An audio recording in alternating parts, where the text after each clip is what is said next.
नमस्कार। एक बार फिर हाजिर हूँ एक नई कहानी यक्ष प्रश्न लेकर। ये कहानी मैंने 17 मई 2005 को लिखी थी। प्रस्तुत है, वाचन कर रहा हूँ कहानी यक्ष प्रश्न। रात के सीने में कितने राज होते हैं। रात सोने तक कैलाश ने किरण को नहीं बताया था कि अल सुबह क्या होने वाला है। कुछ देर पहले उन्होंने 3 बजे का अलार्म भरा तो किरण को हैरानी अवश्य हुई। इससे पहले वह कुछ पूछती, सैम कैलाश ने उसे बता दिया कि तड़के आकस्मिक निरीक्षण पर उन्हें जेल जाना है। इस बार ऊपर से भी हिदायत थी कि सारी बातें गोपनीय रखी जाएं। बात एक कान से 4 कान तक जाने में कितना समय लगता है। 4 कान की बात ब्रह्मा भी नहीं छुपा सकते। तड़के जो कुछ होने वाला था उसी की तैयारी में वे आज दिन भर व्यस्त रहे। दिन भर फोन पर उच्चाधिकारियों के निर्देश आते रहे। शाम सभी संबंधित लोगों ने रिहर्सल किया। कैलाश ने सबको समय पर आने के निर्देश दिए। जीप में बैठकर घर चले आए। चादर मुंह पर ओढ़कर उन्होंने किरण को गुड नाइट तो कह दिया, पर नींद उनकी आंखों से कोसों दूर थी। सिर के नीचे दोनों हथेलियां रखे वे शून्य में ताकने लगे थे। कमरे के अंधकार से भी गहरा अंधकार उनके हृदय में घुटने लगा था। सत्य जानते हुए भी उन्हें कल असत्य का साथ देना होगा। कर्तव्यों के नागपाश में जकड़ा सरकारी अधिकारी कर भी क्या सकता है। एक बार की उन्होंने सोचा भी कि नौकरी से इस्तीफा देकर इन सारे पाशों को काट डालूं, पर इसकी परिणति इससे भी बुरी होती। गृहस्थी के नागपाश इससे अधिक भयानक थे। उन्होंने मुड़कर किरण के कंधे पर हाथ रखा। किरण सो चुकी थी, लेकिन इस स्पर्श में भी उन्हें कोई दुख बांटता नजर आया। रात बढ़ने लगी थी। उनकी आंखें भी अब उनिंदी होने लगी थी। गत 3 वर्षों से कैलाश लखनऊ केंद्रीय कारागृह में अधीक्षक पद पर तैनात थे। नौकरी करते हुए उन्हें 20 वर्ष होने को आए। इस दरमियान 6-7 जगह तैनातियां हुई, पर यहां के अनुभव बिल्कुल अलग थे। राज्य की राजधानी में उनकी पहली तैनाती थी। पहली बार अनेक सफेद पोश अपराधियों से रूबरू होने का मौका मिला। अजगर की तरह लाखों करोड़ों निगल जाने वाले सफेद पोश अपराधी, चेहरे पर चिंता एवं ग्लानि का कोई चिन्ह तक नहीं। 200 रुपये की जेब काटने वाले गरीब को भी वही सजा एवं करोड़ों रुपये हजम कर जाने वालों को भी वही सजा। इंसाफ जो चंद कानूनी लफ्जों का गुलाम है, पैसों का गुलाम है, झूठे गवाहों का गुलाम है। उनकी सोशल लाइफ न के बराबर थी। शून्य सामाजिक जीवन। कई बार वे अपने जीवन के बारे में सोचते तो स्वयं को सरकारी वर्दी की जंजीरों में जकड़ा एक गुलाम पाते। अपने हमवय अन्य लोगों से तुलना करते तो लगता जेल वालों को कोई रेस्पॉन्ड नहीं करता है। सरकारी आवास जेल परिसर में होता, यहां मिलने कौन आए। अपराधियों के रिश्तेदार तक चारों तरफ देखकर मिलने आते थे। अपने परिचितों को उन्होंने कई बार कहा भी, पर वो दरकिनार कर जाते। कई बार लोग मजाक बनाते, कैलाश जी, ईश्वर न करे आपसे मिलने आना पड़े। यहां तक कि जेल से छूटे हुए कैदी भी बाजार में अथवा किसी समारोह में देख लेते तो तोते की तरह आंख फेर लेते। उनसे मिलने का अर्थ था अपने काले इतिहास में झांकना एवं आसपास खड़े लोगों को अवगत करवाना कि वे जेल होकर आए हैं। समाज के सबसे बुरे वर्ग को संभालने पर भी लोगों की नजरों में बुरे। कई बार वे अपनी तुलना उस हरिजन से करते जो शहर की गंदगी दूर करते हुए भी सामाजिक रूप से कितना उपेक्षित होता है। इस जेल में हर तरह के अपराधी थे, चोर, सेंधमार, उठाईगिरे, बलात्कारी, खूनी, आर्थिक अपराधी एवं जाने क्या क्या। सब एक थाली के चट्टे बट्टे। उनके सामने डर के मारे शरीफ बनते एवं आंख से दूर होते ही वही धमाल। सश्रम कारावास होते हुए भी शाम को कैदी क्या करे। उनकी ऊर्जा बहुधा नकारात्मक राहों को पकड़ती। खटपट, मारपीट, गुंडागिर्दी यहां की रोजमर्रा का हिस्सा होता। रातों में कई बार हम यौनिक नजारे होते। अधिकारियों के पास आंख मूंदने के अतिरिक्त कोई विकल्प नहीं होता। ऊर्जा अपना रास्ता लेगी। वुमेन सेल अलग से बने होते, वहां सिर्फ औरतें होती। वे भी पुरुष अपराधियों से कम नहीं होती। यहां वायलेंस तो कम होता, पर एक दूसरे के प्रति ईर्ष्या एवं नीचा दिखाने का भाव अधिक होता। जेल आकर भी मूल वृत्तियों से निजात कहां। इनमें भी हर तरह की अपराधी होती। एक औरत पिछले माह आई थी। उसने अपने पति का तलवार से वध कर टुकड़े टुकड़े किए एवं बाद में एक टुकड़े को भून कर खा गई। कई बार तो लगता है जो जितना अच्छा है उसके बुरे होने की संभावना उतनी ही अधिक होती है। नारी करुणा, स्नेह एवं वात्सल्य का आधार है, पर कुंठित होकर कितनी विकराल बन जाती है। इन सभी कैदियों को ठीक करने का एक ही कारगर तरीका होता, सॉलिटरी कन्फाइनमेंट अर्थात एकांत कारावास। 7 दिनों में शातिर अपराधी तक टूट जाते। समूह में रहना इंसान की फितरत है। अकेले कुछ दिनों में वह टूट जाता है। कई अन्य तरीके भी प्रचलन में थे, जैसे बेड़ियों में डालना, पिटाई करना, उसके साथी अपराधियों से थप्पड़ आदि लगवाना, आदि आदि। इन दिनों लेकिन मानवाधिकार वाले पैनी नजर रखते, अतः अहिंसक तरीके ही अधिक प्रयुक्त होते। कैदियों की नजरों में अधिकारी कंस अथवा रावण जैसे होते। यह इमेज प्रबंधन में तो कारगर होती, लेकिन वैयक्तिक स्तर पर मन को कचोटती। कैलाश ने अपने जीवन में अनेक कैदी देखे, पर बालकृष्ण जैसा एक भी नहीं देखा। गत 7 वर्षों से वह इसी जेल में था, अन्य कैदियों से बिल्कुल अलग। उपाध्याय ब्राह्मण था, सभी उसे पंडित कहते। पतला शरीर, लंबा कद, तीखी नाक, झक धवल बत्ती सी एवं भव्य भाल जिस पर वह नित्य तिलक लगाता।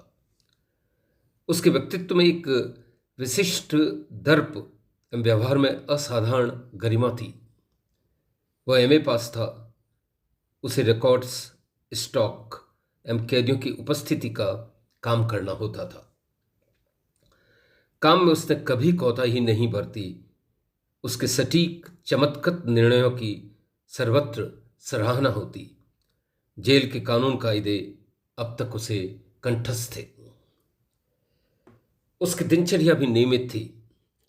सुबह समय पर उठना, कसरत करना एवं स्नान आदि कर गीता पाठ करना उसकी दैनिक आदतों में शुमार था। संस्कृत के श्लोक ऐसी धारा प्रवाह बोलता कि सुनने वाले दंग रह जाते। सुबह उसके श्लोक जेल में गूंजते तो वह अपराधशाला कुछ समय के लिए मंदिर बन जाती। कुछ दिन पूर्व कैलाश अल सुबह अक्षमित निरीक्षण पर जेल आए थे। तब पंडित पद्मासन लगाकर गीता पाठ कर रहा था। अनन्यास चिंतयन्ते मामये जना परिभाषते तेषां नित्याभियुक्तानां योगक्षेमं वहाम्यहम्। कैलाश के पांव वहीं रुक गए। कितना मधुर स्वर था। कितने स्पष्ट उच्चारण। थोड़ी देर बाद पंडित उठा, आंखों पर हाथ मला एवं कंधे से त्रिवली तक आती जनेऊ को दोनों हाथों से ऊपर नीचे घुमाया तो उसकी नजर कैलाश पर पड़ी। उन्हें देखते ही पंडित चौंका, हंसकर बोला, गुड मॉर्निंग सर, आज इतनी सुबह कैसे आना हुआ? बस ऐसे ही निरीक्षण करने चला आया, आज आंख जरा जल्दी खुल गई। कहीं शक तो नहीं हो गया कि हम में से कोई भाग जाएगा? पंडित मुस्कुराते हुए बोला, हरगिज नहीं, जहां तुम्हारे जैसे कानून के रखवाले बैठे हों वहां ऐसा होना असंभव है। फिर इंसान कब तक और कहां तक भागेगा पंडित? बाहर की बेड़ियां अंदर की बेड़ियों से कम कठोर हैं क्या? सारा संसार कैद खाना है, बस बेड़ियों का रूप अलग है। कैलाश दार्शनिक अंदाज में बोले। पंडित कैलाश के दर्शन की ऊंचाइयां जानकर हतप्रभ रह गया। सर, आपको तो दर्शन शास्त्र का प्रोफेसर होना चाहिए, बहुत गहरी पकड़ है आपकी। पंडित अब तक गंभीर हो चुका था। तुम क्या कम हो पंडित, भला भगवत गीता से उच्चतर दर्शन क्या हो सकता है? अच्छा ये तो बताओ, अभी तुम जो श्लोक पढ़ रहे थे, अनन्यास चिंतयन्ते, उसका क्या अर्थ है? कैलाश अब मत जिज्ञासु थे। पंडित के भव्य भाल पर गांभीर्य, चिंतन एवं विवेक की त्रिवली खिंच गई। कुछ रुककर बोला, जो नित्य मेरा चिंतन करते हैं, मुझ में गहरी आस्था रखते हैं, उनके नित्य प्रतिदिन के कार्यों में, तनावों में, अवरोधों में मैं उनकी ऐसे रक्षा करता हूं जैसे चिमनी जलती हुई बाती की करती है। बहुत गंभीर अर्थ था, पर कैलाश कुछ और कुरेदना चाहते थे। विद्वानों के विचार सर में कंकड़ डालने से ही उनके विचार वर्तुलों की विशालता का आनंद लिया जा सकता है। पंडित, क्या तुम्हें लगता है कि भगवान सही एवं सच्चे लोगों की इस तरह रक्षा करते हैं? कितने बेगुनाह निरपराध जेल में सटते रहते हैं, प्रभु उनकी रक्षा के लिए क्यों नहीं आते? कैलाश बोले, अपने कर्मबंधन तो सभी को काटने पड़ते हैं सर। ईश्वर का सहारा नाव में पाल की तरह है। इस दुस्तर नदी के प्रवाह में उसकी कृपा मिल जाए तो हम नदी सरलता से पार कर लेते हैं। हम हमारे भाग्य को नहीं बदल सकते, हमारी जीवन यात्रा को सुगम अवश्य कर सकते हैं। लेकिन उस ईश्वर की आराधना करना क्या उचित है जो हमें इतने दुख एवं कष्ट देता है? सुख और दुख तो हमारे विचारों के रचे हुए हैं सर। सत्य की राह में लोगों ने घर फूंक दिए, कितनी तकलीफें पाई, बेशुमार कष्ट उठाए, पर उनके कष्ट एवं त्याग समाज के दर्द की औषधि बन गए। उनके विचारों के अमृत ने संसार के हलाहल को नाकारा कर दिया। वे आत्मशक्तियों से स्फूर्त देव पुरुष थे। जिस आत्मसुख, आत्म उपलब्धि तक वे पहुंचे, उसके आगे भला तुच्छ शारीरिक दुखों की क्या प्रासंगिकता है? परमात्मा अपने सुपात्र भक्तों के ही आत्मसुख की राह प्रशस्त करता है। जिन्हें संसार दुख समझता है वह तो उनकी मंजिल का मार्ग है। कहते कहते पंडित की आंखें एक विशिष्ट दर्प से चमक उठी। कितना सटीक उत्तर था उसका। कैलाश ने कलाई में बंधी घड़ी की ओर देखा, पंडित से हाथ मिलाया एवं आगे चले गए।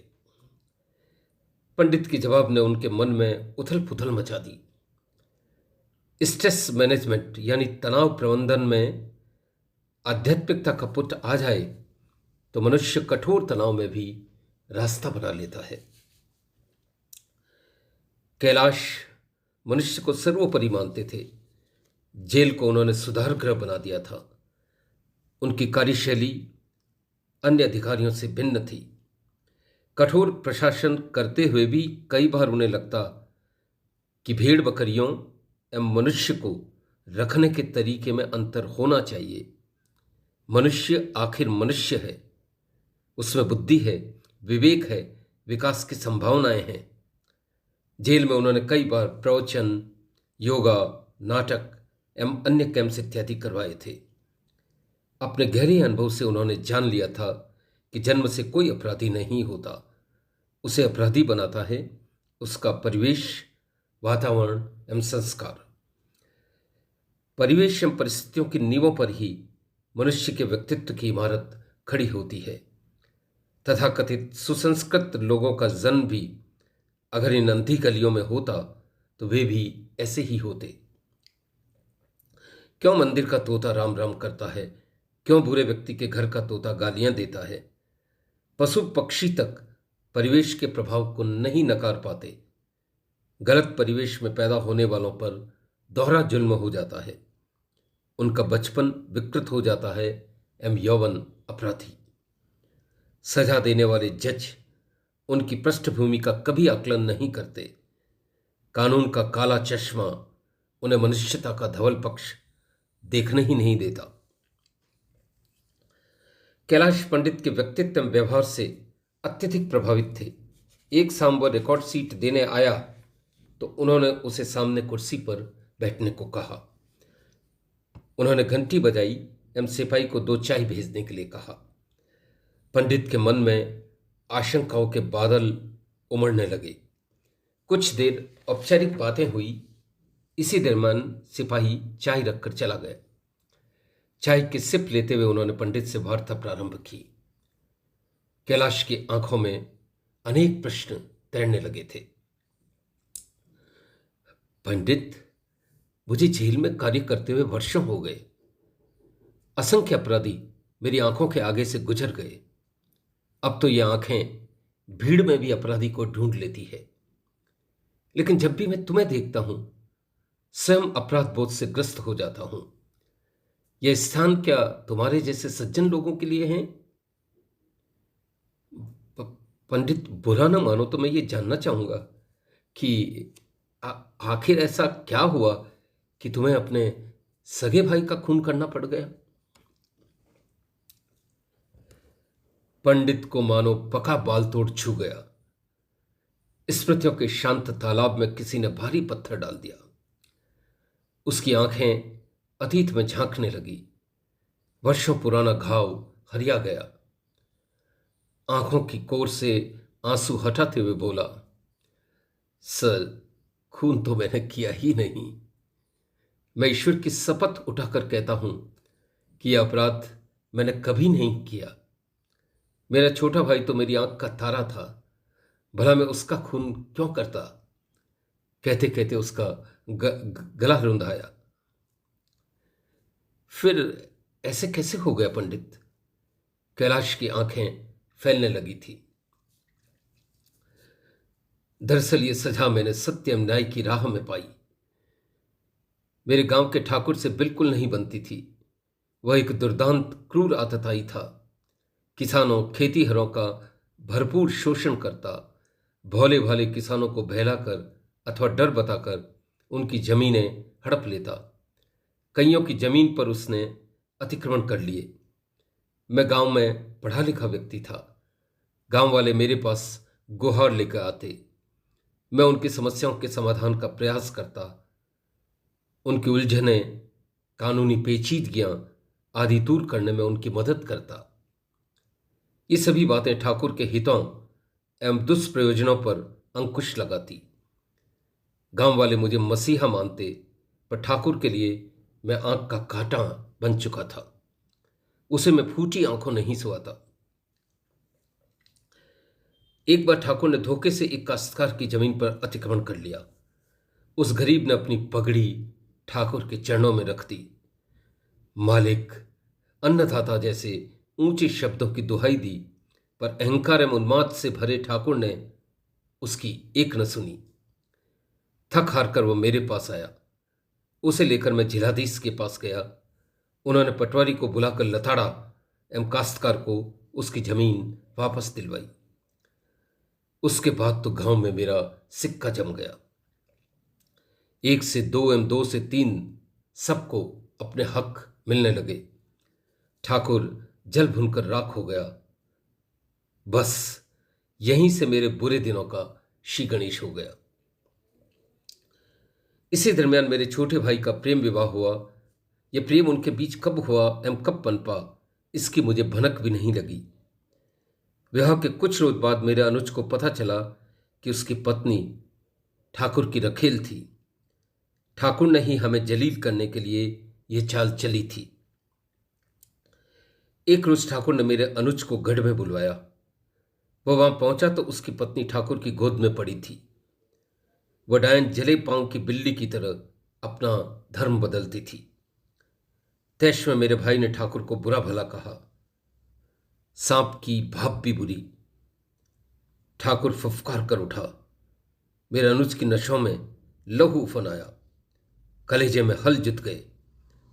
सामने खड़े मौत के जबड़े को वह देख न सका। ठाकुर के इशारे पर गढ़ से उतरते ही उसके कारिंदे ने तलवार के कठोर प्रहार कर मेरे अनुज को मौत के घाट उतार दिया। खबर मिलते ही मैं दौड़ा दौड़ा ठाकुर के गढ़ पहुंचा। खून से सनी तलवार लिए कारुंदा वहीं खड़ा था। मैंने उसके हाथों से तलवार झपटी। मेरी आंखों में खून उतर आया था। कारिंदा धावक की गति से चिल्लाता हुआ दौड़ा।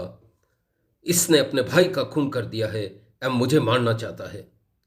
इसी दरमियान पुलिस आ गई। ठाकुर के कारिंदों ने गवाही दी कि खून मैंने ही किया है। मेरी अनुज वधू ठाकुर की रखेल ने भी मेरे खिलाफ गवाही दी। गांव के लोग डर के मारे थाली के बैंगन की तरह ठाकुर की तरफ लुढ़क गए। पूरे गांव में किसी ने ठाकुर के विरुद्ध गवाही नहीं दी। मसीहा मुजरिम बन गया। मेरा पूरा परिवार तबाह हो गया। पत्नी घुलकर कांटा हो गई। खेती खसम से थी। बाद में खेतों पर भी ठाकुर ने अतिक्रमण कर लिया। हताश मेरी पत्नी एवं जवान पुत्री गांव छोड़कर लखनऊ चले आई। दोनों जस तस घर के काम कर गुजारा करते हैं। मैंने कोर्ट में बहुत कहा, पर गवाहों एवं सबूतों की ताकत पर टिका कानून मुझे इंसाफ नहीं दे सका। मेरी बीवी ने गहने बेचकर कानूनी लड़ाई लड़ी, पर हर जगह मेरी हार हुई। आप जानते ही हैं, 20 दिन बाद अगले माह के पहले सोमवार को मुझे फांसी लगने वाली है। ब्लैक वारंट आ चुका है। इससे आगे सुनने का साहस कैलाश में नहीं था। वे ऑफिस छोड़कर बाहर चले आए। होनी अटल है। नियति के संकेतों की श्रृंखला में बंधा इंसान कर भी क्या सकता है।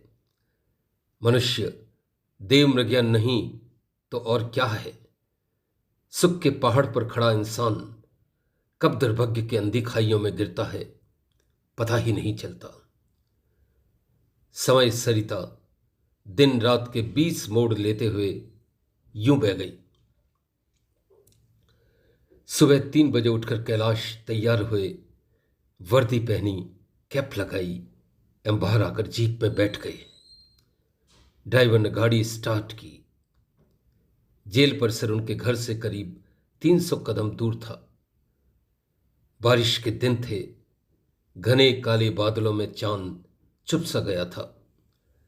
बादलों का शोर दिल दहला देता था।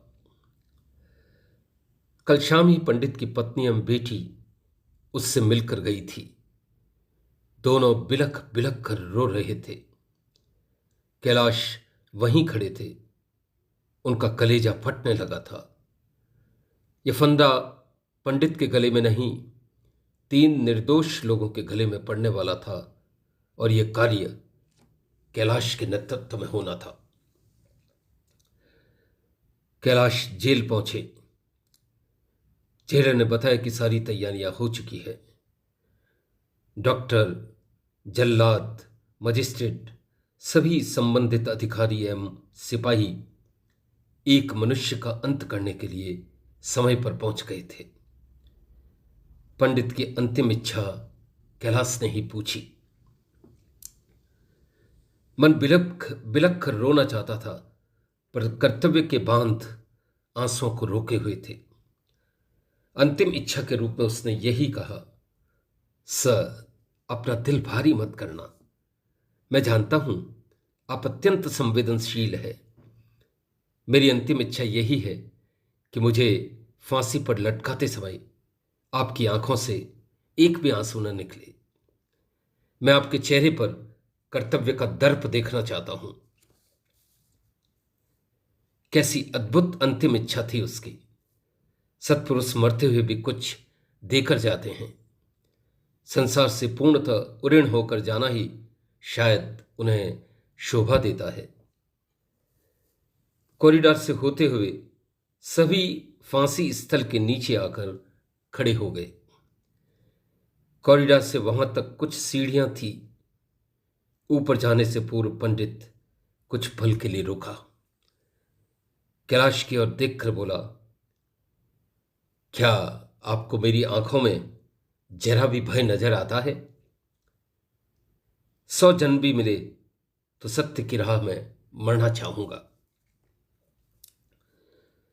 कैलाश के कानों में उबलता हुआ शीशा पिघल गया। शरीर निस्पंद हो रहा था। धमनियों में रक्त जम चुका था। पंडित शांत भाव से चलकर फांसी के तख्ते पर खड़ा हो गया। आंखें ऊंची कर उसने ओम का उच्चारण किया। उसके दोनों हाथ पीछे से बंधे थे।